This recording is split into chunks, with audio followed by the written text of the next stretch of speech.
Hello, everyone, and welcome to the Basel Pod. I'm Sam Basel, joined alongside pretty much the entire ECB crew of Josh Burton, Trevor Everett, Michael DeRosa. And guys, we are like 16 hours away from the tip-off of the first round proper of the 2025 NCAA tournament. We've got, the first four on right now. We had the first two games last night. It feels like, we're just getting started, but in less than 2 weeks, it will already be at the Final Four. So, let's savor it now and, just get in some last minute decisions for our brackets before everything kicks off tomorrow afternoon. Basically, what I wanted to go through tonight is, in a way, I've kind of tricked you guys into helping me with my homework. I have always been my entire life in so many different things a massive procrastinator, and that does not change when it comes to my brackets. Not only do I wait, as late as possible before brackets lock to finish mine, outside of my procrastination habits, but also out of just so much kind of second guessing and imposter syndrome, as it develops, right? Like, I've watched so much college basketball. I've talked about so much college basketball, but still some of these matchups trip me up. So we're going to go through it. Hopefully a lot of these matchups that I find tricky, you guys find tricky as well, people watching. And, please, if you're watching on our live feeds, comment, ask us questions about your bracket, and we'll be free to answer them. And then once we go through that, we will be getting into some bets for the first round of the NCAA tournament. So before we get into all that, I know that we've kind of been going crazy at the House of College Hoops lately. We've had streams pretty much on all of our various channels pretty much every single day for the past week now. So for you guys, ahead of the first round proper, are we tired yet, or are we just getting going? Brother, we're just getting going. Tomorrow, I know we're recording here at Wednesday. Tomorrow, when it first tips off and it's Louisville Creighton, it's go time, man. It's go time. Yeah, absolutely. I'm a bit distracted, I'll be honest. Got some really cool news this afternoon that Will Wade will be taking over a very important job that I love and adore. And so I'm a little distracted, I'll be honest, but 4 shows in 4 days. I'm a little relieved because it's honestly a little bit easier. Once they kind of go up, you have to pay attention. You got to be ready to talk about it after, the first 2 rounds, all that. But all the prep, that 4 days, the cram, whatever you want to call it, that part stresses me out. And once the ball's up at 12:15 tomorrow, we're good. It's just fun at that point. Trev, you missed a golden opportunity. When the ball is tipped. Yeah, I tried to sing that the other day, and one of y'all saved me playing an outro by accident. So, we're gonna not do that, and I might later on. When they actually get a chance to. I still kick myself. We had a 6 a.m. flight after the UConn first championship when we were out there in Houston, and I still regret not standing there near the court with Jim Nance watching it. I regret every bit of that. So, one shining moment's a sensitive subject for me. DeRosa, how you feeling? I like basketball. I'm excited to talk about it. I'm excited to watch it, and I'm excited to eat food and sit on my couch like a fat ass the next couple of days. What's your go-to tournament meal? Saturday, second round. The answer is nachos for anything. Nachos. Yeah. That's the right answer. Love that. Not a big wings guy? Then I don't hit the same. Nachos are better. All right. Chips, cheese. I love cheese. It hits. Look, if you got a routine, stick to it. We always talk about Super Bowl foods, but we I don't know. I don't really feel like we should do a bracket one year, probably next year, of tournament foods. We should do that. Because now that you bring that up, I've never thought about it because I guess I always just eat what's handy. Right. Because the Super Bowl, we kind of have things that we associate with. In baseball, when opening day with the Reds, dude, I'm gonna eat a bratwurst and hot dogs and stuff like that. I've never thought about what we eat on March Madness. Now that you say that, though, I've probably ordered Chinese, I don't know, 5 of the last 7 years just because of convenience, because I know I'm not going to do anything other than watch or study or do shows or whatever. And so I'm might as well just get the thing that's I don't know, a mile away. And so maybe Chinese food. I don't know. That's probably my answer off the Some General Tso's sounds real good. Oh, don't even get me started. All right, before I get too hungry, let's get into my bracket, or at least the bracket that I have so far. Tomorrow on houseenterprise.com/the-blog, which you should all be checking out every day throughout the tournament. We'll have full staff brackets, but you're getting a behind-the-scenes look at what I've got so far. A lot of these, I had a lot of teams that have not advanced so far. I want to advance, but it's just pretty tricky. So I was thinking we go kind of region by region. You guys let me know if I have anything super egregious so far. Yeah, you have Gonzaga winning the Purdue versus High Point game. Oh, well, see, we're already off to a great start. See, again, working for progress. We were going to work through. I thought you were kind of joking, and like, no, we're literally helping you finish your bracket. Like, we're literally doing it. That's the thing. I tricked you guys into doing my homework for me. I cleared my schedule for this, so this is great. Okay, all right. I have notes. These blank matchups are not matchups that I just have no idea what I'm doing. It's matchups I have an idea for. I just didn't want to put down, kind of in hard ink, or in this case hard Canva typing, so to say. So let's start off with the South, and then obviously I've got Gonzaga in the wrong spot there. But let's start off with the South, and my main conundrum is, I think Auburn obviously has a path to the Final Four. I just think that there are mines all around the South region that I feel like they could hit. I just don't know where it's going to be. It's like playing what's that game, like Operation? Like you're pulling the piece out and you're just waiting for yourself to kind of hit the metal and for that little nose siren to go off, and you just don't know where it's going to happen. So right now, I've actually got that coming in. I lost you guys. I have that coming in the Sweet 16 to Michigan. There's something about this Michigan team. They're really hot right now. I feel like they're going to get a really good win. They've got two strong spoilers in their path to potentially playing Auburn. In UC San Diego, who, look, I love UC San Diego. I think they've been a fun team. They were a team that, I think people were ready to put the pitchforks up for if they didn't make the tournament, but they obviously did. And while that's fun, I think their path kind of ends. Like, they got the job done. They made the tournament. They're not going to be one of these 12 seeds that beats the 5, and Michigan's going to take it. Right under that, though, I have Yale going up against Texas A&M. I have them beating Texas A&M. The Aggies just have not looked good down the stretch. And Yale, I believe, according to my notes here, I think they've only lost one game since the new year. So I have them taking that first round. That's going to be a big first-round upset. And then I've got Michigan going up against Auburn here in the Sweet 16. And I really just don't know what how that's going to play out. I don't know who's got the really firm advantage here. Well, before you even get to that one, I think you didn't mention, in my opinion, a huge landmine in front of them in the second round. Louisville, playing in Rupp Arena, will have a decided home court advantage. I've already heard talks on Louisville radio today that there is a lot of Cardinals fans planning to make the 70-mile trip south. And it's a building that they're familiar playing in. Auburn also played in that same building this year. And Louisville, especially with Ryan Smith back, he did warm up today. He's good to go for the first-round game against Creighton, which means he would be good to go against Auburn as well. The way they space the court, the way they shoot, especially if they can get hot. Rupp Arena traditionally has soft rims, which is much more favorable to shooters. As long as Louisville in that type of environment would take care of the basketball and obviously hit their shots, they've got dudes that could really cause Auburn problems. Ryan Smith from deep, and Terrence Edwards, the way he's been playing right now, has been at an elite level.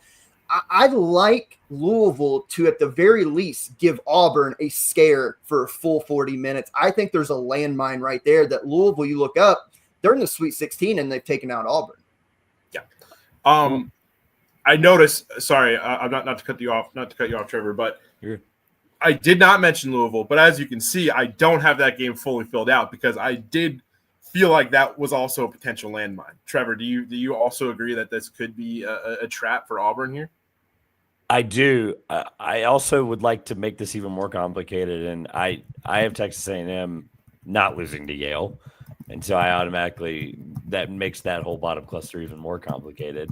I have Texas A&M in my bracket, as we established the other day. I have them in the Final Four. I have them being the landmine for Auburn, later on into that cluster. So I don't know what that does to the exercise, but I'm just at least throwing it out there because good luck figuring this out even more now. I just added a landmine to the field, so you're welcome. See, I needed you guys' help, but now you're making it a little bit tougher. Oh, we're gonna make it even worse, Sam.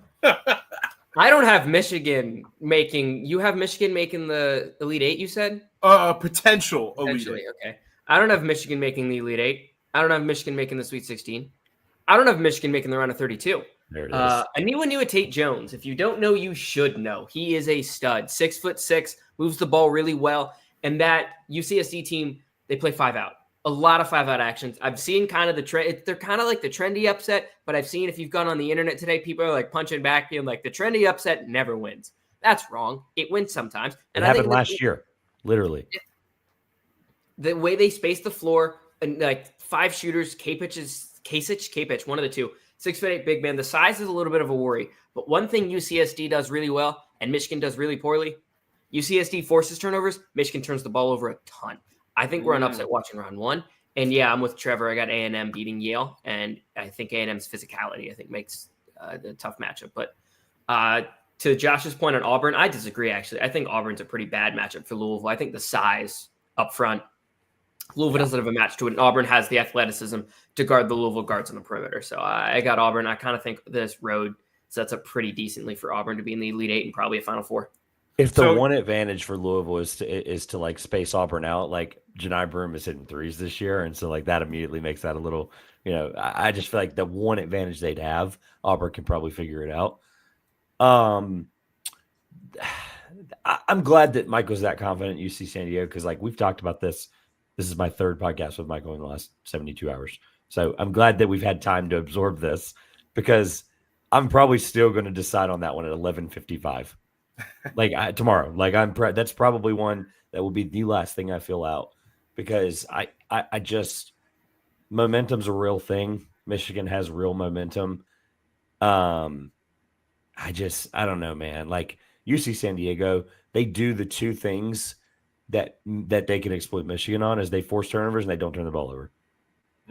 They hit 3. So 3 things, I guess, technically. Yeah. They do the 3 things that they need to beat Michigan, and Michigan in those close games, albeit Michigan is pretty turnover prone, like actually one of the worst teams in the country at that. Yeah.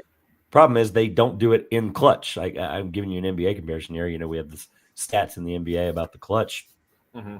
We don't necessarily have that in college basketball, but we call it, the under 4 kind of area, the final 2 minutes, whatever you want to call it. And Michigan's like, they won't die in those spots. They just won't. And so, I don't know. It just, all of these things wash each other out. And at that point, I guess you just take the team with more talent. But surely there's no way they can win every single close game. Like they're going to get you. Yeah. But like, why isn't it the next round or the round after that? Yeah. It's like, because maybe they just beat UC. Like the issue is it's like, that's why I love this part of the season where we have what we want. We have what we've been wanting all year in front of us. And then yet we're still talking hypothetical. Like that's the awesome thing about this just 4-day window is you're just throwing things at the wall because ultimately it's what we've been doing all year. There's just real intangible thought behind it. And the reason the only reason I say it's just a crazy hypothetical anyway is because what if they're up by 20 on UC San Diego and what if they win by 15? It's like then that is irrelevant until they're in a close game again. Yeah. So it's like it very well could happen, but that might be to your point though. Like they might be worse because they haven't played in a close game in a while. Finally, maybe that's what slays the giant. Maybe they win a few games like handedly, and then they get to a close game with somebody like Auburn, like to Sam's point, and then that's what knocks Michigan off is because they haven't been there in a little while. I don't know. I could see it, but I just love Aniwa Tate Jones. I think he's one of the best players in the country, and I think people are going to learn his name. Not the best shooter, but the way he's able to create it at the high post, his vision is excellent. Danny Wolf kind of did the same thing, and I saw something today. I don't remember who posted the video, but about how Danny Wolf also passed out of double teams, and the way UCSD defends, they want a double baseline, and Danny Wolf could kind of cook that, so I could see it. But I don't know. I really think the guards of Michigan are going to have a tough time, and I think Aniwanu, Tate Jones, and those shooters at UCSD are going to make plays. All right, so you guys have really convinced me. Michigan State, not a second weekend team. I might hold off on them, losing to San Diego State in the first round, but I think San Diego State's gonna give them some toughness, and make it, hard for them to go up against, a Texas A&M or Yale. I don't know. I feel really good about this Yale team. Question for you about Auburn Louisville. I know that we talked about how much of a home advantage this is for Louisville, which is crazy. I feel like it's very rare that you see you see a decent home court advantage, right? Like I think UConn playing in the Barclays Center was really good for the Huskies, but I mean, you can't really get much closer than your actual home arena. They are playing in the Yum Center, right? No, they're playing at Kentucky's home arena, Rupp Arena. Oh, Rupp Arena. Okay, so but let's just be honest, it's a home game. Yeah, I mean it's probably as close as a home game you can get without playing in the Yum Center, or Freedom Hall. But yes, the big point here that stands out to me for Auburn beating Louisville is the 3-point shooting. Yeah. Louisville defends a three, okay, but I just don't think they'll be able to match the sheer output and production from beyond the arc that Auburn puts out. And that's not even to say that Auburn's really like that much of a specialist. I mean, they shoot almost 40%. I mean, that's pretty solid. And Louisville, they spent the whole season pretty much shooting, around 33%. So not the biggest difference, but like we said, kind of down the clutch, like it could be a difference maker. So I feel like Auburn to the Sweet 16. And, if both teams that I don't like, or the both teams that I have right now in this little second round quadrant that you guys don't like, Michigan and Yale, if neither of them even make it, I mean, who's stopping Auburn out of A&M and UC San Diego? Nobody. If they're going to get picked off, honestly, I think we can all agree on this. If they're going to get picked off, it's probably early. It's probably not like a little bit later because I'm just not as. A&M beat them the last time these two teams played. A&M beat them by like 10 plus. It was, I think, by earlier. Yeah, and it was the offensive rebounding of A&M really made a difference. Auburn, for all their good things, length, two big lineups, those work really well. They don't defensive rebound very well. I think that's an area you can kind of get them, but I don't think Louisville's a team that's going to exploit that. I think the length of Auburn is just going to completely disrupt them. Louisville plays pretty small, and like if you're running Rain Smith, Chuck Hepburn, and Terrence Edwards against like CBM and some of these like bigger Auburn guards, not to mention the interior play is just on a completely different level between those two teams. Louisville's big got hurt, case in prior, so now it's Noah Waterman. Noah Waterman was a pretty soft 4 on that BYU team last year. Now he's playing the 5 this year. He's not ready to go against Janai Broom and the little flex cuts they run. I think Auburn can kind of take it to him. Yeah. All right, so let's finish that off with this top half of the South region. I still really like Yale. I still really like Michigan. I know, they've had their troubles, but I will definitely take your guys' advice into account here. Moving down below, I have Iowa State and Michigan State moving in here. And I have to be honest, one thing that really convinced me to get Michigan State, at least this far, is George Hathaway, one of our Road to the Garden contributors. He had Michigan and Michigan State meeting in the Elite Eight. I just couldn't stop thinking about how electric of a matchup that would be. Obviously, I don't have Michigan going all the way to the Elite Eight because you guys have kind of talked me off of that. But should they meet with Iowa State in the Sweet 16 or a UNC or even an Ole Miss or a Lipscomb, if you want to go that crazy, where do you feel like the Spartans have, the best advantage in clinching a spot, in the Elite Eight? If I understand the question, like what's their advantage to get there? Mm-hmm. It's just being the most physically dominant and just comfortable team in games that are really uncomfortable. That's just always been the Izzo thing.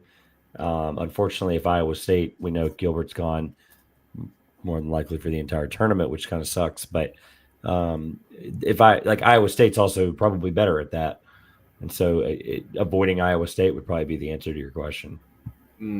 Gotcha. So then you get to Iowa State. You don't avoid them.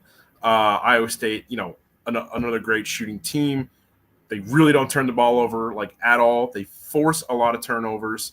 Gilbert helps that, but yeah, yes.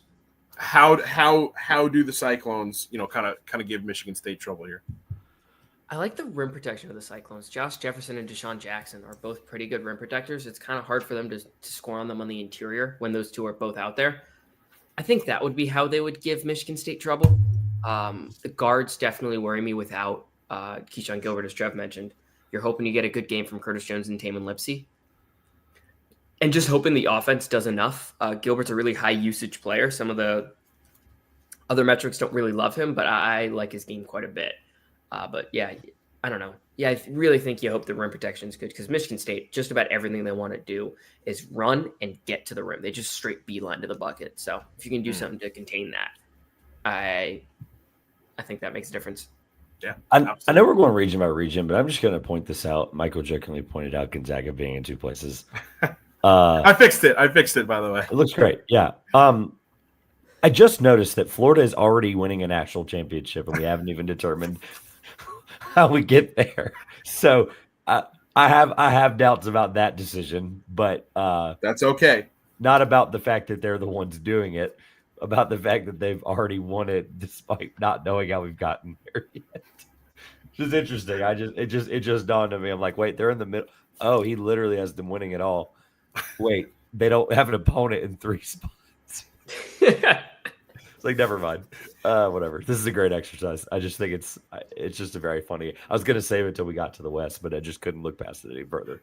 And this is a good thing because it's kind of a look into my mind. I don't know if you've seen Being John Malkovich, but I guess this is the closest thing we could. Well, I see inside your mind. You certainly don't like upsets, which I get. Like I said to somebody this morning, like you don't win your bracket pool. You don't win $400 because you picked upsets to the Sweet 16, Elite 8, and Final Four.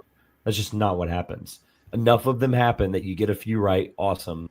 Like you're gonna have years. I get it. The St. Peter's. You're gonna have years with the VCUs, the teams that go from first four into first round. Like Final Four, whatever. You're gonna have those years. But like you don't win your bracket pool because High Point made the Elite 8. Like you just don't do that. Yeah. And so you're getting them right. Like I think all the people. What'd you say? You could though. It would be pretty fun if they did. Yeah, absolutely. You're taking a huge risk is my point. And there's a reason that all these analysts and all these people, they get paid a lot of money, a lot more money than us to do this. That they all have all 1 seeds, and people in the comments are like, "Ooh, very bold of you." And I'm like, "Yeah, you don't need to be. These are all the 4, 5, 6, 7 best teams. The 1 through the end of the 2 line. Let's just call it. Like, obviously, there's a good reason that these teams are this good, and it's just funny. The Florida thing is why I brought that up. Yeah, no, you bring up a great point in that it is kind of whack, especially because, like you said, we don't know. I don't know how Florida is actually getting there, but this is just kind of how I work through it. I work in like a million different directions. I start to think my process is I take a lot of the best teams, the favorites, right, and I think, what is their ceiling? For Florida, I think the ceiling is the national championship. I think, they're, one of the more dominant teams. We've seen them go up against great teams that are in this bracket that I also think could challenge for a national championship and beat them, right? We've seen them beat Auburn. We've seen them beat Alabama. So, again, not really. It's just trying to get Florida out of my mind so I can focus on some of the more nitty-gritty matchups. And then when I do get back to, how does this team go against Florida, that's when I actually get back into, actually evaluating the matchup. So before we finish up in this region, there's one upset that I wanted to pull. I do like pulling upsets. And I have a team moving on into the second round that a lot of people don't even think should be there. I also felt like they probably shouldn't have made the cut on Selection Sunday. But, this being UNC, just kind of stop fluffing it up a little bit. And while I do think they looked really good against San Diego State, I am in the camp of just because a team can get there and then turn it on doesn't mean that they're retroactively proving that they deserve to be there. I don't think UNC winning 2 games in this tournament is enough proof for me to go, hey, actually the committee did get it right, because I still think they might have gotten it wrong. The point is, I just think those 2 things can be true at the same time. So for me, 1,000%. And the one thing I haven't seen about this point recently is that it's almost just completely counter argumentative to think that like it's a compelling case because they're where you have them to bring in the belief that they should have been there. Guess what? Every other 11 line has to win 1 game in there to be round of 32. They have to win 2, which further proves the point they shouldn't have been there because they were already that close to the line. Then the 2 games winning just proves that they had to move further because they shouldn't have been there. Yeah. No, none of these games do not have any impact on what their existing resume was before. Correct. We were judging them based on their resume. They didn't deserve to make it. They're Correct. here. They're very talented. They were preseason top 15-ish for a reason. They're very talented, but they didn't deserve to be here. Yeah. So here's why I have, all that being said, after UNC, from what I saw against San Diego State, here's why I like them over Ole Miss. I mean, like we saw yesterday now, they put up 95 points in the NCAA tournament. They beat San Diego State 95-68. They are going to be a team that moves fast. They're going to shoot the hell out of the ball. And I just don't know if Ole Miss is necessarily going to be able to keep up. I know Trev hates Carolina, so I'll go first before he definitely puts cold water on this fire as an NC State guy. I believe, and if we're looking at Vegas right now, not to tease the next segment, but UNC is favored in this game. They are 1.5, 2-point favorites, depending on where you look market-wide. Ken Palm has Ole Miss winning 78-71, so that's how close this is. Like UNC's hot, but like the guards, I think, in this game. Like you have RJ Davis, Elliot Cadeau, Ian Jackson. That's a real 3-headed monster coming up against Sean Padula, who has been pretty dang good this year, but I still don't love as a defender. Pretty slow. Jalen Murray. Those are also undersized guards. Matthew Murrell.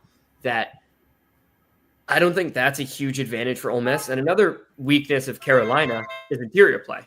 It's Van Allen Lubin, who transferred from Vanderbilt because he had to be used as a small ball 5, who's now a small ball 5 at North Carolina. Jalen Withers, Jalen Washington, Drake Powell's emerged. He's been pretty good, but again, not the biggest guy. He's 6'6". But Mississippi doesn't have the weapons to go at you with that. They don't have a ton of interior size. They don't have those matchups that I don't know. I'm kind of with it. I think UNC wins this game, and I don't know. I think we'll inevitably get the discussion of, oh, they won this game. That means they deserve to be here, and that's going to trigger me. But I think at this point they're playing like the better team. And I even think UNC said it themselves in the press conferences in a lot of ways. Like at this point, it's like they're not playing to prove that they deserve to be there. They're playing to win games and advance into this tournament, which I appreciate because and I think that's the way you should think because at the end of the day, it's not really I guess I can't. I was gonna say at the end of the day, it's not really your decision whether or not you're in the tournament, but obviously with the way that the way that some people on this committee, are how it's represented, you can kind of argue against that for UNC. But another thing with Ole Miss, real quick, is they want to get to the foul line a lot. That's how they generate a lot of their offense. UNC doesn't really foul a ton, and on the other end, Ole Miss fouls a ton. I think that could be another huge advantage for UNC in this game. Yeah, absolutely. Ole Miss doesn't turn the ball over; it's a wash. Like that washes that out to me. Like it's that simple. They are first in the country in non-steal turnovers. For those that like me that only knew that stat existed 2 years ago, give or take, it's basically every turnover that's not a steal, which is exactly what it sounds like. But it's a common question that comes up a lot more than I think I realized. They don't do the stupid things other than Padula chucking up shots in the final minutes of biggest rivalry games every year is what it is. Turnover percentage, they're third in the country. Like they're going to control this game a lot better than I think Carolina will. The issue is I don't think they generate enough offensive rebounds. Like they're near the bottom. They're literally a polar opposite of Texas A&M in that regard. Now Carolina, not a good front court. You could sit here and go back and forth, which I think the closest of this game is not what I'm is not what I'm calling, complete and utter BS. I'm calling the fact that Carolina should be favored. Ole Miss, tougher schedule this year. I know a lot goes into the betting lines. I defer to whoever on that. Yeah. But like it's just Ole Miss is the better team. I don't care about recently. Like these teams are not this close. Like now, obviously coming into the year, Carolina ranked where they were. Ole Miss, I think, was ranked not a handful of spots behind them. I get the point, but like Ole Miss is not. We should have known all year that like they were a really great team in the non-con. They have a few losses in the beginning of SEC play after they beat Georgia, Arkansas, LSU, Alabama. They start 4-0, then they lose 3 in a row. We should have known that they were going to be the perfect team that would be in this 6th line, and we're all like, wow, like I'm just going to pick again. Like I don't think anybody's picking them, which is part of the reason I feel even better picking them. All right. I like that. It's just that size. I feel like that UNC has just in the paint over Ole Miss though. That kind of gets me. I don't think UNC has that. That's been their downfall with the front court. So, lately their front court has played well, to your point, but Ole Miss is going to be able to eat that alive. Malik Diaz 6'9", 250. Van Allen Lubin is 6'8", 230. Jalen Withers 6'9", 220. Like these aren't particularly big teams. No, I think it kind of cancels each other out, honestly. Yeah. So kind of feeling like a toss up here. I think I might want to stick with UNC here. Just don't want to second guess it. But what? Said don't back down. I'm not backing down. I'm puffing my chest out here. But then I have them losing to Iowa State because I think this these good graces that they're building up, they'll run out against just a much better Iowa State team. Let's wrap it up in this region. And move down to the West. I know this is kind of the one that you guys were picking at a little bit here because I had Florida pretty much going all the way through it. I don't see who takes them down. And like you said, Trevor, it seems like I like to pick a lot of favorites over the upsets. It's more so that I want to use them a little bit more wisely. So in this situation, I do have the 12.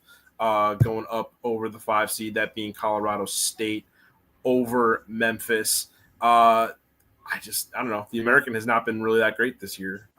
Memphis they've kind of had it on lock for pretty much the past month or so. Colorado State, I feel like they're just, they're a much better defensive team. Or sorry. It's so hard to say. I mean, Memphis does have, they're better in the paint. But I don't know. I feel like Colorado State's defense is kind of the advantage here. I don't know what you guys feel here. Memphis has been a team that's been trending down lately. They kind of peaked in their time at Maui where they were excellent. Colorado State has been trending up so much so that I believe since February 3rd on Torvik, if you just sort these teams' efficiency metrics, Colorado State's been the better team. Colorado State is also the betting favorite in this game. I think part of that is attributed to Tyrese Hunter. The star guard for Memphis will likely not be playing, probably doesn't play a game in this tournament, which I think makes a huge difference. He's not their go-to guard. That is BJ Haggerty, who has been awesome, just awesome. He could easily go for 30 some odd in this game, and it wouldn't stun anybody. But on the other side, Nick Clifford is another NBA player. Those two guards are going to go at each other all game long. It's going to be fun. But yeah, I got Colorado State. I just think the more balanced team. And in general, I trust a Nico Medved-led team on a neutral court over a Penny Hardaway-led team. Not to mention, I just kind of think the Colorado State offense is just really peaking at this point. The way they beat down Utah State, granted, that's a Utah State team. I would have to, let's see the bracket. Yeah, you don't have winning in the first round. I don't either, unfortunately, as much as I loved them this year. They put up 83 points in just 67 possessions. They absolutely cooked Utah State, and they were just cooking. Their offense is really putting it together. They're shooting the ball really, really well at this point. They're spacing the floor, so they're able to drive lanes, open up driving lanes for a guy like Nick Clifford, for Keon Evans. Yeah, I agree with it. I'm not very confident in this pick, but I do agree with 12 over 5 here. Yeah. Next, I have them losing in the second round to Maryland, who I think makes the Sweet 16. The one thing about Maryland, I love this Terps team. I think a lot of people do. I had them to win the Big Ten tournament. But as we've seen in these last couple losses, they've been few and far between, but all of them have been by 5 points or less. I mean, their last loss by more than 5 points was January 2nd, 75-69 loss to Washington. So for you guys, do you feel like Maryland can kind of get this far as long as they don't keep it close, or do you feel like they'll be able to kind of get over that a little bit? I think my problem is I don't think that their 3-point variance is enough. That if they're not hitting, like they're a super efficient team from the field, they're top 60 in effective field goal percentage. They are 35th in percentage of points coming from twos. They're bottom half or less coming from three. So I just wonder if like they need to run enough. They've just got to stay ahead in a lot of these games. I think that's really to their downfall. Do I think that happens because of the opponent that they're playing? Colorado State, I think, would actually make that really difficult. They get a nice run under him. Nick Clifford goes on a 8-0 run by himself, whatever. Granted, I love the starting five, and I think that it's probably the best starting five in this tournament, or one of the best. You don't need a deep bench. Like, I think there's a lot of things that go right for them. I think ultimately Florida's a bad matchup because eventually depth will matter. And if somebody gets in foul trouble, Florida's got one of the best benches in the country. So, yeah, absolutely.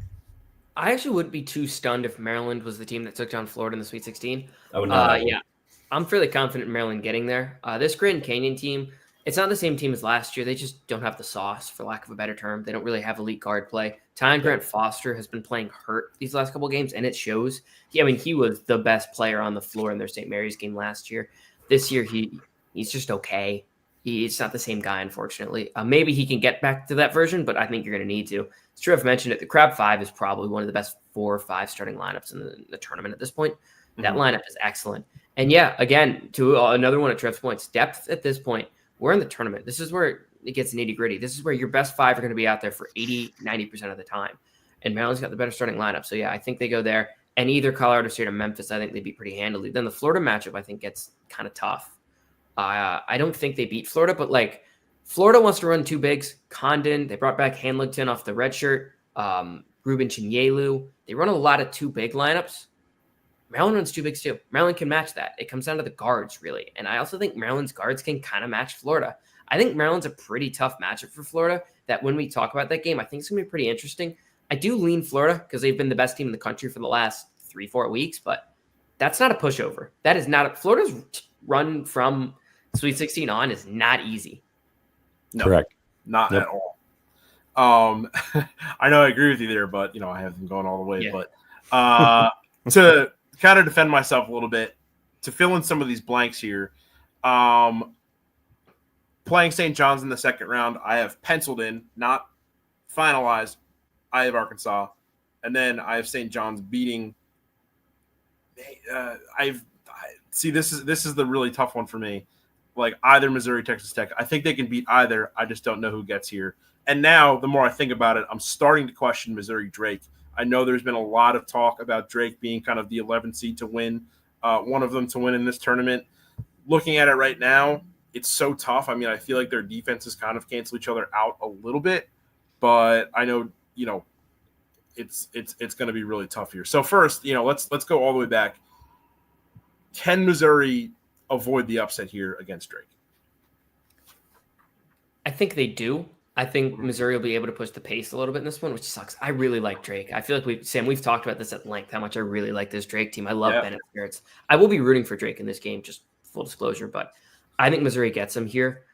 The way they're able to control the pace, I think they're going to really make Drake run, and Drake is not a team that can run. Drake is not a deep team at all. Missouri's bench is very good, and one thing Missouri does very well is they draw fouls. I believe they have the second highest free throw to field goal rate in the country. If not, it's up there. And if Drake's in foul trouble, if you have guys, even a Bennett Sturz, but like the big men, like Daniel Abreu, Isaiah Jackson getting in foul trouble, I think that'll make Drake's life hell versus if the same thing happens to Missouri, because Drake is also pretty good at drawing fouls. Okay, they run Aiden Shaw off the bench. He's going to be the most athletic player in this game. They're putting in Jacob Cruz was a transfer. They paid a lot of money. Tony Perkins coming off the bench. Solid player as well. I think the depth in this, I think this is one of the few games where depth really matters. I also think Missouri's going to be able to push the pace. They're very good offensively. Yeah, I hate this matchup for Drake. Drake, I think, is a team I would pick against any of the other 6s. Maybe not my Mighty Mormons, but not this one.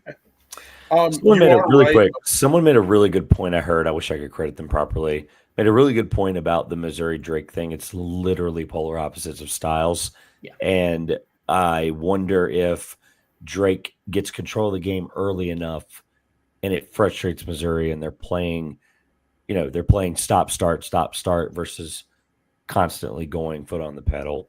And I wonder if that throws them off, and they can't recover from that. I wonder if that's the thing. If they watch that first 4 to 8 minutes, those first 2 timeouts, if Drake has control of the game, not really a lead, but it just feels like they're in control, palm of their hand type of stuff.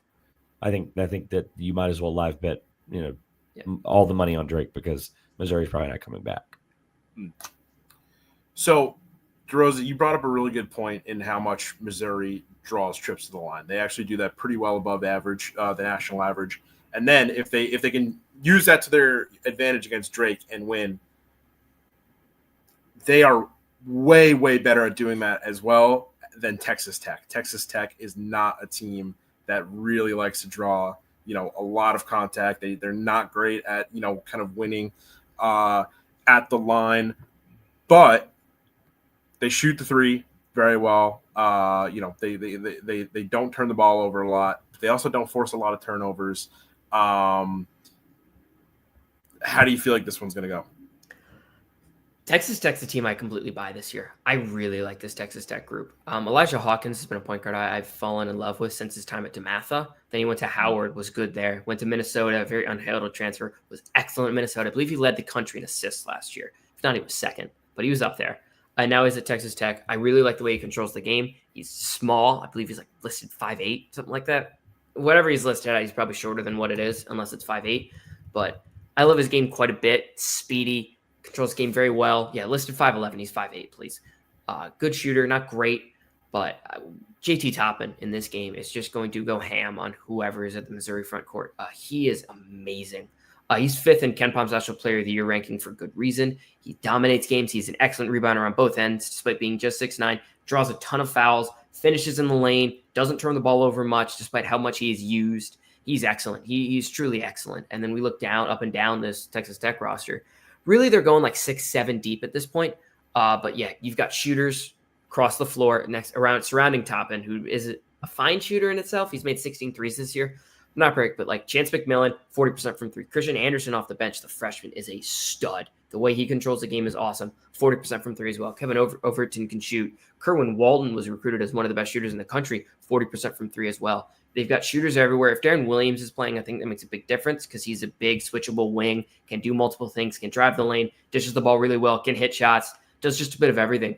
This is a Texas Tech team I really love. They're 7th in KenPom for a reason. They're excellent. Their offense is great. Grant McCaslin's a defensive-minded coach despite having an awesome offense, so they'll have a good game plan for this Missouri team. They know how to control the pace. They have a really good point guard, and point guards control pace in these games. Yeah, I got Texas Tech. I actually have Texas Tech making a deep run, but we'll get to that probably later. Yeah, absolutely. So before Texas Tech makes a deep run, I want to go into the bottom of this region. St. John's, right? I don't have their second round opponent listed here, but I really feel like it's going to be Arkansas. I might just be drinking, kind of the Kool-Aid here, falling into the trap of the memes about, the two Italian coaches heading into Providence, going up against each other one more time. But it's just a matchup I really want to see. But where would Kansas kind of keep Arkansas at bay? Take this, Trev. I don't believe they will. That's the issue. I think Arkansas is going to speed the game up, get Dickinson on his heels, put him in ball screens. I think it's that point. I think I said it yesterday. He's a deer on skates. Yeah, I go the other way on this one. I'm not confident in it, but I think the injury to Adu Thiero makes a huge difference in this game. He's not playing, and he is the best player in Arkansas at this point. He does so much for them that I don't know. I trust Bill Self to make a game plan. If you give me any coach with time to prepare for a game plan, I think Bill Self's going to give you the best game plan of anybody. The ball screens do worry me because pretty much Arkansas's entire offense is just ball screen, and you're just going to put Dickinson in ball screen after ball screen after ball screen. That does scare me, especially with Boogie Flan coming back, but I think Kansas wins this game. I'm not particularly confident, but I just trust Dickinson to get buckets on one end, and then I trust KJ Adams, Flory Badunga to just make enough defensive plays, and then Zeke Mayo, Ryan, and Griffin to hopefully hit shots. I don't trust AJ Stewart to do anything. And then DeJuan Harris, I just think is a point guard that can control the game and won't be phased by Boogie Fland, DJ Wagner, and those guards, but not confident. Yeah, I don't think I'm taking Thiero into account as much as I probably should be. Yeah, I think that's a huge thing. Adams and Thiero would have been a really fun matchup, and I wonder how much that neutralizes a lot of what Arkansas can do. Maybe this is sicko stuff, but I'm just going to say it. As we're recording this, / I guess we're live, so I can say this. People are listening and watching.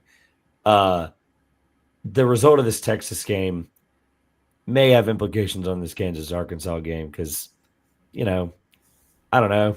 Is Bill Self distracted? Is he on the way out of college basketball? There's a lot that, talking about storylines. This is the storyline cluster right here with, you have 3 of the 4 teams, no disrespect to Omaha there, from 7 to 15 right in that little cluster. 3 of the 4 guys are Hall of Famers, right? But Bill Self's nowhere close to hanging it up, I think. And, Texas has real money. There's been some weird rumors about that. And so I don't see it. but I'm just saying, like, there's crazy things that happen. Coaches have been distracted. You've seen a lot of these coaches tied to this. That's why I think McNeese ultimately probably loses tomorrow. Stuff like that happens. Coaches are human. They're going to start thinking about the next gig, what guy they're getting in a portal in 4 days, which is stupid. It's a whole other argument. Just a sicko thing, but just wanted to bring it up because I do think it's a real thing. Yeah. No, absolutely. I beat around the bush, but people who know. No, absolutely. I still think no matter what, whoever's going to come out of that Kansas-Arkansas game, that's going to be kind of a bloodbath. It's going to be a gauntlet. The question for you guys is, I was looking at, both of their resumes. Would you, and I was trying to, I don't know if I could have answered this myself, honestly. Would you have rather on your resume have Arkansas's 8-10 record in this year's SEC or Kansas's 11-9 record in this year's Big 12? Based on the question and the way it's formatted, probably the Arkansas answer, just because at least they won 8 games in the harder conference. I think Kansas is a 7 because of their name. Like, I really do. I think that they're 12-9, like, in a lot of leagues. Like, good for them, man. But, like, this is not a good Kansas team. This is not a 7 seed Kansas. Like, it's actually kind of gross that they're a 7 seed. I wouldn't flip these two by any stretch of the imagination because that would be giving Arkansas 3 seed lines of credit. But I understand what they did. But as we've established, this committee is just full of it, and all of this is for TV, and ultimately is what we want. So it is what it is. Yeah. I guess I'd pick Kansas just because they won more games, but like depends on schedules. I don't know what Kansas Big 12 schedule was like compared to other teams because neither of these leagues run true round robins, which makes it tough to like answer a question like this. But I guess Kansas, just because Arkansas was such a meme at the beginning of the season, like they were 0-6 in SEC play, if I remember correctly. So I guess you just don't want to be the meme. But these teams were both the meme at one point in the season, with Kansas losing by like 1,000 and to the Mighty Mormons. So to me, the answer is Arkansas because it's honestly a miracle they're in this tournament based on their perception in like almost February. Fair. Yeah, it's fair. If you want to look at it too, I know it's. You want to say that a win in February is the same as a win in November, but I feel like with Kansas, one thing that kind of stuck out to me, that kind of makes their resumes a lot different is, I guess Arkansas the same thing too, but they kind of picked it up at the end of the year. Kansas and Arkansas both had trouble. They were up and down the whole season, but they were also having trouble just stringing wins together. Like neither of these teams have won. If you count the SEC tournament, Arkansas won 3 games and then lost to Ole Miss. But in terms of the regular season, neither of these teams have won 3 games in a row in like months. Yeah. I don't know how that impacts, but it did jump out to me. I don't like either. I wish I could pick against both of them. Yeah. So, with that, then we're comfortable no matter what. St. John's coming out over both of these teams. Yes. Yeah. I think Arkansas is a tough match. If Thiero's playing, which we don't know, I think Arkansas is a very tough matchup for St. John's, honestly, just because they have guards that wouldn't be phased by St. John's length. And the bigs, Adu and Ivisic, both are really good shot blockers. And St. John's is another team that just wants to pound the ball inside. But yeah, I got St. John's. Either way, they'll find a way. All right. So then we've got St. John's, based on what we've been talking about this time.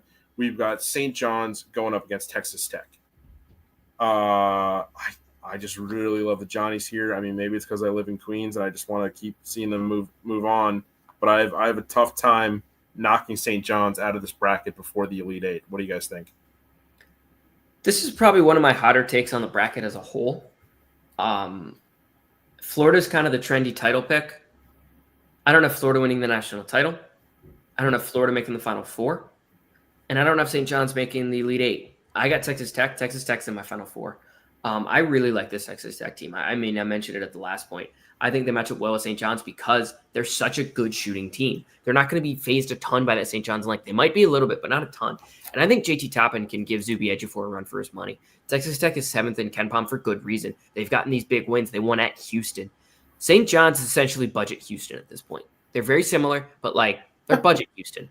St. John's Texas Tech went to Houston without JT Toppin and their head coach, Grant McCaslin, because they got ejected on that dumb, I don't know if you guys remember that dumb, throw the pass over the head and then the leg swung out and they ruled it was an intentional kick for God knows what reason. It wasn't. They still won that game. Yeah, I got Texas Tech. I really like this Texas Tech team. This is probably the hill that I'm going to die on. To Trev's way earlier point, if I win any of my bracket pools, it will be because Texas Tech makes the Final Four. And if I lose any of them, it will be because Texas Tech doesn't make the Final Four. But I got the Red Raiders. It's a hot take, but it's mine. I believe it. So you mentioned St. John's being a budget Houston, which kind of brings me to want to close on the West because we've already been going for an hour, almost an hour so far. But let's move on to the Midwest region and talk about Houston. Obviously, I think Houston is really good. I mean, obviously they're a top 5 team in the country right now. But I don't know. I've always struggled. I've always felt like I've been very bullish on Houston year after year. And it has never really panned out in my favor. And I've always felt like, okay, this is the year that I can be bullish on Houston, but there's still that kind of nagging in the back of my mind. So, I mean, for you guys, how far do you feel like the Cougars can go this year? I think they can win a national championship. I've been a Houston guy for years, and the fact that they're better without Jamal Shead, it's a point I've been hammering since November. And I'm sure every time I'm done recording with Michael, he wants to push himself off of a ledge hearing it. But I'm just going to keep talking about it because it's a real thing. Just the sheer fact that it's a true statement. Obviously, Gonzaga is not the most favorable draw for Houston. I get it. We've talked about in the last 3 days, all these pods, why Gonzaga probably isn't a team to get it done, yada, yada, yada.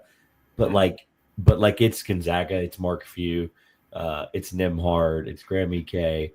It's a team that's played, some hard games and won some hard games and this year. But just to answer your question from a sheer answer standpoint, this Houston team could win a national. I mean, there's literally no question about it. I have them playing Florida in the national championship. Yeah, I have Houston making a national title game as well. The Gonzaga draw is a really tough bounce, but if they can get past that, Clemson, McNeese, Purdue, High Point, none of those teams scare me for how Houston plays. No. Honestly, I think of those 4, weirdly enough, Purdue would be the best matchup for Houston because Purdue's interior play is just – TKR is great, but their interior defense is bad. And Houston would be the team to take advantage of that. I think they'd win that game. The Gonzaga draw is tough because there's 2 top 10 KenPom teams, but Gonzaga hasn't won a lot of those games. If Nembhard is small, they can take advantage of that a little bit. Ike is tougher than a $2 stake, but other than that, Braden Huff off the bench, that's a guy you can move around. Dusty Stromer's a guy you can move around. Houston would find a way. Their defense would be swarming, be in multiple spots, and Graham Ike doesn't pass out of double teams particularly well. So I lean Houston in that game. I could see Gonzaga winning that game, without a doubt, and just brackets busting across the nation. But I got Houston, and then I don't think Kentucky without Lamont Butler not at full strength, Jackson Robinson out for the rest of the year would pose a ton of problems. Tennessee, I think, would pose a little bit, but I just kind of think Houston does everything Tennessee does a little bit better. And that's why I was comfortable taking Houston over Gonzaga because, like you said, Gonzaga beating Houston in the second round would bust brackets all over the country, and that's kind of what you want. If you obviously there are people that like to be the risk takers; they like to go for the huge upsets, but you want to make sure that the teams that on your bracket that you feel like are going to lose are going to be the ones to lose at the same time as everybody else, unless you really want to, be super, super risky. I mean, you just want to kind of even out the points as much as possible, depending on how your pool works. Like you said, I mean, it's once they get out of Gonzaga, I really feel like Houston doesn't really have too much trouble in this region. Purdue, I picked over High Point. I know everyone loves High Point. I just feel like Purdue, again, it's the same thing. Like everyone thinks Purdue is the team that's gonna, get upset.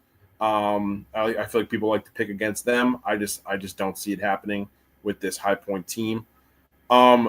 Towards the bottom of the bracket, I mean, this is where it gets kind of tough. I know you, DeRosa, you're sad about me picking UCLA over Utah State. It's the right pick. Why? I love this Utah State team. They were in this really, really intricate offense that's tough to guard. Really well coached team. This roster just fits together. But the one way we've discovered you beat them lately, because Utah State's not playing their best ball lately, is if you just push them off their spots a little bit, just a little bit, they fucked.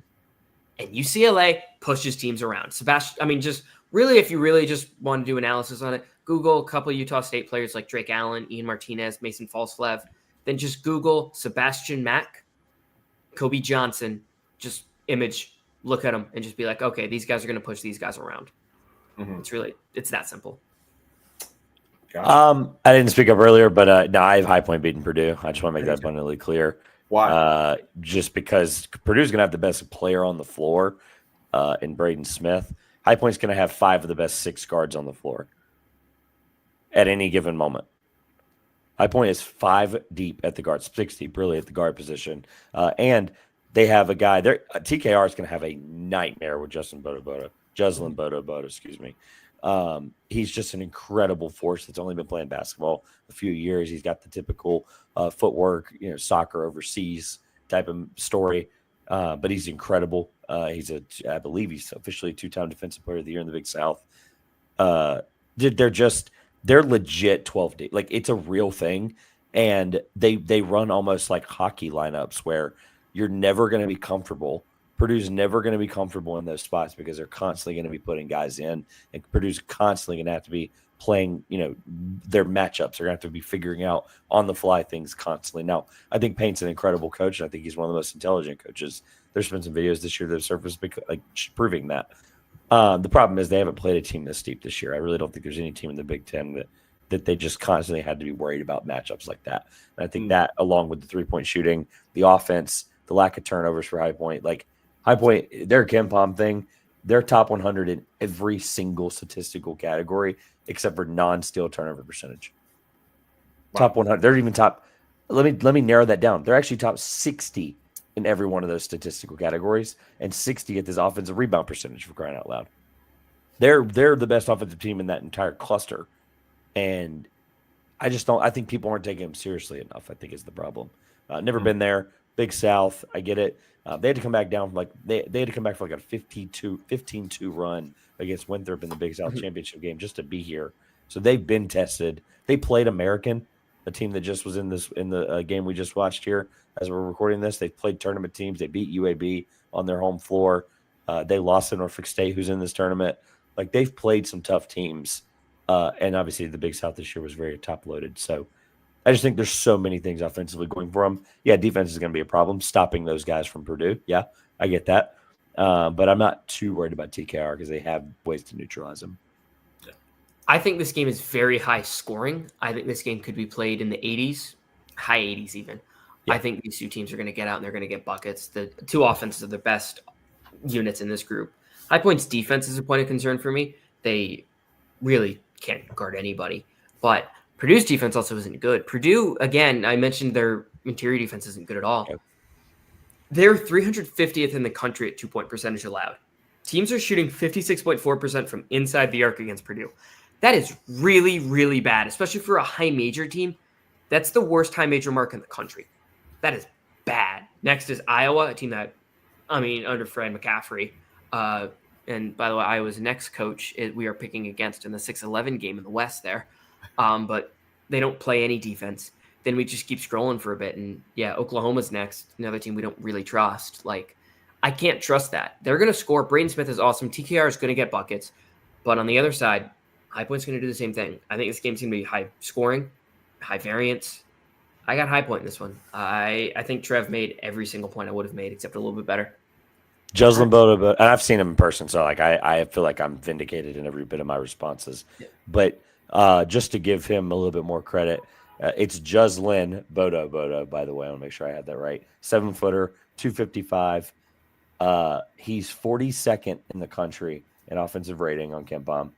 He's number 1 in the country in offensive rebound percentage. He's 9th in the country in defensive rebounding percentage. He's 80th in the country in block percentage. And he's 79th in the country in 2-point attempts and makes. How many times in these matchups does the 13 seed have more size than the 4 seed? How many times do they have one player that can completely dynamically change the one advantage Purdue might have, which is TKR? Yeah, it's not much. That kid, talking about a star, if they go on a run, he's the star. All right. I think you guys have convinced me. I think you guys. It's my most confident upset of the entire term. I just want to make that abundantly clear. I want to wrap up this region real quick because I want to get to the last one because I think there's going to be some fun picks in that one. But one sentence: McNeese, Clemson. I don't know. This is again. It's another 12 seed that I'm not really. I know McNeese is cool. They made the tournament 2 years in a row. They're really dominant in their own conference, but I mean, I feel like Clemson is really good and they can turn it on at the right times. McNeese's coach has already signed a deal with another team. Exactly. McNeese, what they want to do to you is they want to out-athlete you, out-physical you. That's how they ran through the Southland. That's not going to work against Clemson. Even without Dylan Hunter, Chase Hunter, Ian Shefflin's the best rebounder in this game. I got Clemson. This is a bad matchup for McNeese. Frankly, I kind of think Clemson wins this game by double digits. And you think they go to the Sweet 16 by taking on High Point in the second round? I do. Let's lock it in, folks. Final region, the East region. I went with, I like Oregon because DeRosa, he's liked Oregon all year. I'm drinking the Kool-Aid. I'm feeding into the propaganda. VCU, I know you love the Mormons, DeRosa, but I'm an A10 guy. You're an A10 guy. I get it. And look, I don't want to. This is really like this stat is more just fun trivia more than it is anything really meaningful. But aside from me just thinking this VCU team is incredibly talented, I feel like they had, they went through the A10 very confidently. They didn't have a perfect run, but by the time they got down to DC for the tournament, they pretty much had that tournament in the bag. I would have picked George Mason against anybody in this tournament in round one. And George Mason was good. That George Mason team was good, but VCU took them down. The quirky trivia that I wanted to talk about: BYU was in the tournament last year as a 6th seed. They went up against the 11th seed, who was the reigning A10 champs, that being Duquesne, and they lost to Duquesne in the first round. That is weird. I forgot about that. I will give you credit though, or I'll agree with you more than anything here. Is I think that BYU VCU is exactly the same argument UCLA Utah State that we had earlier. I think VCU is going to push them slightly off the offensive spots and BYU panics. It's literally the same argument as UCLA doing it to Utah State. I know I filled it in, but I actually had a really tough time making a decision here, and I'm still not very confident on it, and that's St. Mary's versus Vanderbilt. I have no idea what's going to happen in that game. I got St. Mary's. I think that little quadrant, the bottom half of the East, from BYU to Robert Morris, I think those games can go just about any way. I do think the 2 and the 3 I'm very confident they win their first round games. But other than that, I could see literally anything happening. I could see VCU making the Sweet 16. I could see BYU beating them, then Wisconsin make the Sweet 16. I don't have any good read on it, but I do like St. Mary's in this game. I think St. Mary's going to be able to control the pace. That's one thing that they're very good at. And I think St. Mary's, they're going to, I don't know. I just kind of like the St. Mary's team. They're veteran-led. They're experienced. I trust them. And one thing they do particularly well is their defense is just elite. Vanderbilt wants to run, gun, shoot a ton of threes. St. Mary's is not going to let them do that. They're going to run them off the line, force them inside, where Vanderbilt doesn't really thrive. Vanderbilt's 2-point shooting percentage is good, but they don't want to generate a ton of their offense from 2. And another thing, Vanderbilt generates a decent amount of their offense from getting to the free throw line. St. Mary's doesn't foul. They're big. They're solid. They get a lot of rebounds, which I think they're going to have the advantage for in this game. And I think the fact that Vanderbilt's defense also doesn't guard the three-point line well at all, the way St. Mary's will drive, they'll over-rotate, kick. They've got shooters going. St. Mary's has the size advantage. I just think they're solid. I do lean St. Mary's in this game. I think they'll slow the game down and just kind of own it. Yeah. Nope, I love that. My Elite Eight pick is coming out of this cluster right here, between the 7 and the 2 there. I have St. Mary's in the Elite Eight. It was the same pick I made the other day on the first show of Initial Reaction show. The reason I'm not as concerned about their offense, this is their worst offense under Randy Bennett in the last 4 years. If you don't count the COVID season, it's their worst offense since 2015. But by a couple of spots, marginally. I'm just telling you statistically, it's a true statement. It's also the best offensive rebounding team that Randy Bennett's ever had. Granted, it's one spot better than last year, but it's still the best one that they ever had. And talking about controlling the pace of the game, they also can generate second opportunities, and they can literally cut your water off. And that's why I think they beat Alabama. And so penciling them past Vanderbilt's not the hard choice. I think people are going to obviously struggle with that round of 32 game with Alabama, and that's the one I think you maybe should think too much. I'm not here to put too much doubt into your mind. I'm here to help you make decisions. But an hour and 6 minutes in, I'm at least going to muck this up a little bit. I have St. Mary's in the Elite Eight, and I'm pretty much in the minority across every show I've done the last, 72 hours. St. Mary's Alabama is a game that has been going back and forth in my head. I'd have Wisconsin beating either, but that's a game I've gone back and forth on. I think I do go with Alabama in the end, just because I think Alabama's the more talented team all around, and I think Cliff Omoruyi would make a huge difference in that game, but I go back and forth, and I probably will be going back and forth on that game as soon as we get off the show. And you have Wisconsin beating Alabama. I do. Wow. Again, not a pick I'm particularly confident in, but Wisconsin is just veteran-led, and I just think John Tonji is going to make plays if that game happens. Also not very confident in that. I think just to answer the question at hand here, I would have Alabama in that matchup as you do, Sam, but I think St. Mary's is the only real true defensive team in this entire cluster from BYU down. And so that they are the party crasher. Like if you just look at this region, no offense to BCU in any way, by the way, I think they're a good defensive team. But if you just look at like characteristic trait of every team from that 6 to that 15 down there, they're the only one that like just if you closed your eyes and squinted a little, they're going to be the one that stands out there as a characteristic jumping off the page. That's something that I look for throughout little pods of like, okay, what's a team that's maybe underseeded that can go to the Elite Eight? And St. Mary's fits that entire bill. And then when you dive into the numbers like I did earlier, I think it's a very convincing case. Yep. I think my one concern with St. Mary's is they get out athleted. That's the way you beat them because let's be real, they're a bunch of unathletic white guys. Alabama can do that. That's for sure. Vanderbilt can do that. That's for sure. No, that's a good point. But if that's not something like I get, it's not always about numbers. That's definitely a good Michael DeRosa point. It's a off the page kind of thing that I think I just wouldn't have thought about. And so now I'm going to have some doubt in like the next, 12 to 18 hours picking the rest of these games tonight. However, though, like there's just enough statistically that I don't think that's enough for me to change the thought process. Yeah, I get it. I got Oregon taking down Liberty. Again, not a 12-5 that I want to go for. I don't either.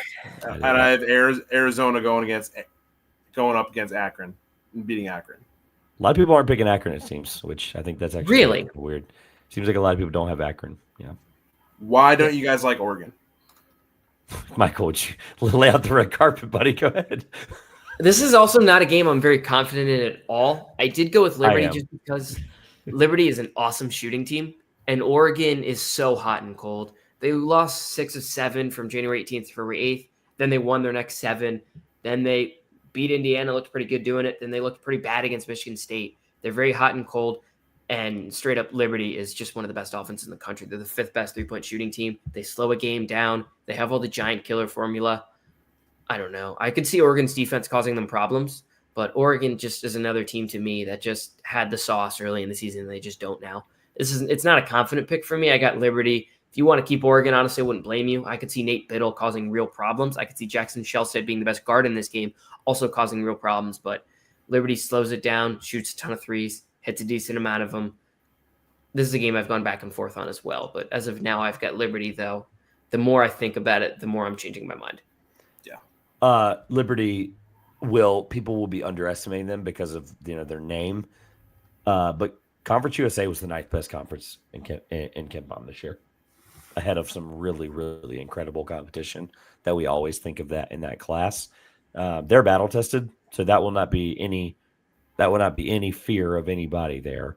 And I think Michael said 3-point percentage. There's some other things that go their way that I just think that they're the perfect out of all these 12-5s, other than maybe UC San Diego.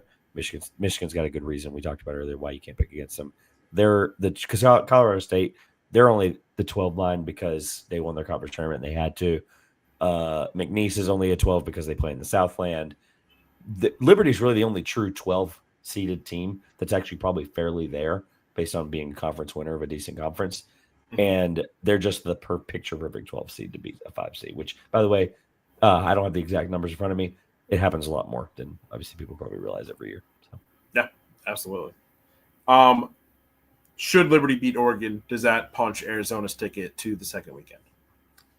Yeah, I was going to put Arizona there regardless, but I'm not going to lie. I don't know how much I want to trust Caleb Love in March. Bingo. That's the problem. Like, he's been my favorite player, like one of my favorite players to watch all season. Like, I think he's so fun. But I kind of got scoffed at work today because people doubt his ability to kind of carry Arizona in these big moments. Oh, so he could carry Arizona, but he could also carry them to a first. They're not losing the first round. He could carry them to a first weekend exit because he shoots 2 of 34. Yeah. No. Chat clip that. 111-21. They're not losing in the first round to Akron. Got it written down. Perfect. Oh, shit. Don't do this to me. It's Trevor. Out there now. That's why I don't actually say those things as strongly, especially against a Caleb Love-led team. So I'm just kidding. I think you guys have been super helpful for me. You've really talked me through a lot of troubles that I go through every single year. Picking my bracket. You made it harder in the South. I will say that. You made it a little bit harder for me in the South. That was my goal. But that's okay. You kind of alleviated a lot of that was really not the region where I was feeling the pressure. I was feeling it on the right side of the bracket in the East and the Midwest. But you guys kind of calmed me down there, and you just moved that stress. I guess you guys didn't really help me at all in like a net stress. The more I think about it, thanks. We a moved lot. The needle. Got it. Yeah. You just rolled it all up into a ball and just threw it at the South. So that's fine. I'll deal with it. For anybody that's watching, hello. Thank you so much again for watching. We're going to get into some bets for round one. But while we do, if you have any further questions about your bracket that you want us to answer, we'll try and do that at the end of the show and go through it. But I want to wrap up, coaching me through my own bracket and talk about some round one bets. So as you can see here, we've got the full schedule for this year's NCAA tournament in round one. We've got the Thursday games, the Friday games on tap, starting off with the South region because I picked them first just because that's going to be the region that kind of kicks off this huge 2 days of hoops, starting with Louisville Creighton, and then you've got pretty much all the way down the line. You've got a pretty wide range of spreads, by as close as -1.5 between North Carolina and Ole Miss, all the way up to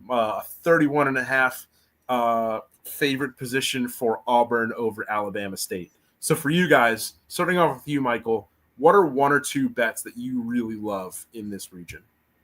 Yeah, I've made a couple. I'm going to add a couple. Louisville for me was one of the first clicks I made this week. I got them at 1.5 at open. Yeah, I like Louisville quite a bit in this spot. I just think, one, they're the much better team. I think they should have been like a 5 seed. I think Creighton's correctly seeded at this line. 2, I think they match up very well. They're pretty much every Creighton game boils down to a couple keys for me. 1, how can you defend the big man? Louisville can. But 2 and 3, I think they execute well, which is 1, can you contain Stephen Ashworth? If you can take Stephen Ashworth out of the game, they don't really have anyone else who can get Colburn of the ball. So you kind of take them both out of the game a little bit. And Chucky Hepburn was the ACC Defensive Player of the Year. So yes, he can take Stephen Ashworth out of the game. And 3rd, the way to beat a shot blocker is to not go right at him. You can either go underside, go around him, or shoot a ton of threes. You know what Louisville does? They shoot a ton of threes. They space the floor very well. They can run 5-out lineups with Noah Waterman at the 5. I think it's a very bad matchup for Creighton from that perspective. Not to mention, this game's in Kentucky. Louisville's in Kentucky. I like Louisville. UCSD is a team I'm thinking about, but I haven't gotten there yet. 2.5. It's not a lot. I'm going to go with the second game. I'm going to go a bit off the board here. I'm going to the very last game on this page, Michigan State Bryant. One thing about Michigan State is they really, really long. They play really well in transition. They could win a game by a lot of points. Like that. That's just they have the way where they can beat you because they're going to extend a game, make it more possessions, add variance, all that, or take away variance, all that sort of stuff. But Bryant's big. They got 6'6" across the lineup, man. It is hard for a team like that to just drive and just score over the top of a team that also has high major size. They have legitimate high major size, multiple guys who played at the high major level. 18's a lot of points. That's a lot of points Michigan State is going to win by. Do I have Michigan State winning this game? Yes. Do I think they win it by 18? I don't think that's the fair line. I'd probably drop this line a couple points. I got Bryant in this one. Those would be the two I target immediately. Yeah. Absolutely. It's almost like Michael and I do a podcast together. Took the Bryant. I'm just gonna say agreed on Bryant and moved to my next one. My God, like 17.5's a lot. That's tough. Bryant. That's too much. 17.5. I love Michigan State, but Bryant's gonna keep it close. I've already established I think Ole Miss North Carolina is disgusting. So I'm going to go with the fact that if you're going to get Ole Miss at plus money, you take that and you go to cash your check. I'll just throw out another weird one. Really quick. Louisville Creighton, no comment. Auburn, Alabama State, 31.5. You shouldn't touch that. If not, call the number on the screen. There's a couple that just stick out to me. And Lipscomb at plus 14.5. If I could buy that up a little bit, I don't want to disrespect. No, don't buy points. We're not going to let that happen. We do not buy points. Right. Buying points is not. Let's just keep it vanilla here. We don't buy points. All right. Well then, if you are gambling, do not buy points. It's just low enough that I'm a little uncomfortable, but I do think that they can shoot through really well. No Lipsy. I think that line's probably bigger if he's playing. Or Gilbert, whoever is not playing, one of those amazing guards. But I guess I don't love any of them if it's not my Bryant pick. And so I think to answer your question, I would say plus 14.5 for Lipscomb. Lipscomb was going to be the other one I was going to talk about. I think they can keep it close with the way they shoot the ball. I could see them getting completely blown out, but they're also just such a good shooting team. They're veteran-led. They're tough. They're not going to quit in this game. They can get you a backdoor if the game gets greasy. If Michigan State and Iowa State were flipped, the number, I would take both of those, and I would be happy with my profit. Like the spread, trade the spreads. If they were flipped, not the teams. Let me be clear. If the spreads were flipped, yes. If the 17.5 was Iowa State and the 14.5 was Michigan State, no questions asked. I'd take them both. Wrapping up this region, what about Marquette, New Mexico? I feel like that's the one game, the two teams we really did not talk about in this region when we were breaking down the bracket. I don't have a great feel for this game. I lean New Mexico. I think New Mexico wins. I don't have a good feel, though. I don't like either side. I think New Mexico can bully Marquette inside just because Ben Gold, versus Donovan Dent really likes getting to the rim. That's something he does very well. Nelly Jr. Joseph, that's something they do very well. And I don't know if Marquette can take them out of that. Marquette has not been great since January 3rd, I believe is the day. Mm-hmm. They probably their best game, honestly, was at the Big East tournament, beating Xavier, who's on TV now. I lean New Mexico. Toss up. I just love Donovan Dent. But Donovan Dent versus Cam Jones is as good a guard matchup as we will probably have in this tournament, at least until the Final Four. Marquette hasn't played a solid game of basketball before the Xavier game since like early January. And that includes having Cam Jones for a lot of that. Yeah. It's probably the one time I ever go away from best player on the floor type of deal.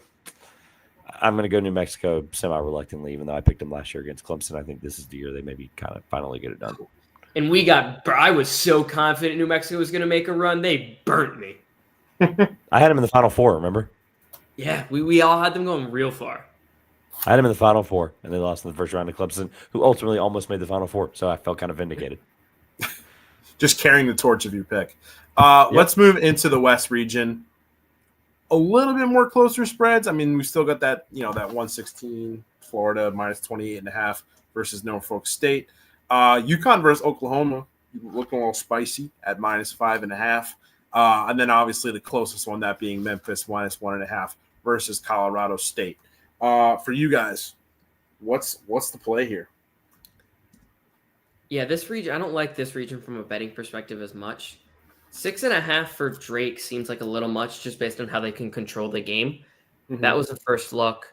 I don't hate, if you want to get real greasy, like a first of 15 for Omaha against St. John's, just based on how well they shoot the ball. And sometimes St. John's has a tendency to come out soft and just start games poorly. Like I believe in all 3 Big East games in the Big East tournament, yeah, they beat Butler pretty handily, but like in the other 2, I believe they were losing for a decent chunk of that game before they just made their around the 15-minute mark of the second half. Like just once you hit 15 minutes, they just make that punch and you're just not coming back. But they generally start a little slow. Omaha can shoot it. I can see a ton of variance. And I don't hate UConn, and I kind of think Maryland smokes Grand Canyon. But so you're confident taking the 10.5? Yeah, nothing really stands out to me. I'll probably get to the 10.5 with Maryland, but nothing is vindicated as the other region where I like the 3 games more than I like the best one here. I'm the opposite. I'll be really short and sweet. UConn 5.5's easy, done. Oklahoma's not good for their seed line, I think. And then Fears, freshman, big moment. UConn has enough guys to throw at him. 5.5, I think that hits easily. And then I'll take UNCW plus 15.5. I believe in them too much. Even if if I can make a little cash on the side, even though if my bracket misses picking them, I haven't officially done that yet, but I probably will, just out of sheer heart and height and mind. But UNCW, if I can get 15.5, that's not a team that's going to let that margin happen. Yeah. Wrapping up this region before we get into the next one, there's some news, Trevor, that you want to report? Just Virginia? The fact that the portal's not technically none of this is surprising, but the portal's portal. Parker Frederickson, he'll be a coveted name, I think, for teams that need a shooter that's developed in the last 2 years at Wake. I'm really surprised by his exit. It makes me wonder if there's something going on. Tyler Johnson, I'm not surprised he's gone. The Louisville transfer originally to Wake, he's gone. He was terrible for him this year. Both of those guys portaling for Wake, and then Day-Day Ames for UVA. So another guy. All 3, Tyler, and Day-Day, not surprised they're going to be 3-time transfers. Yeah, I would expect a lot of transfers at UVA considering the coaching change that happened preseason. Which is why I'm not surprised. Mm-hmm. Yeah, and then I don't know if you guys noticed this. This guy by the name of Tucker DeVries entered the portal and will likely be following his dad.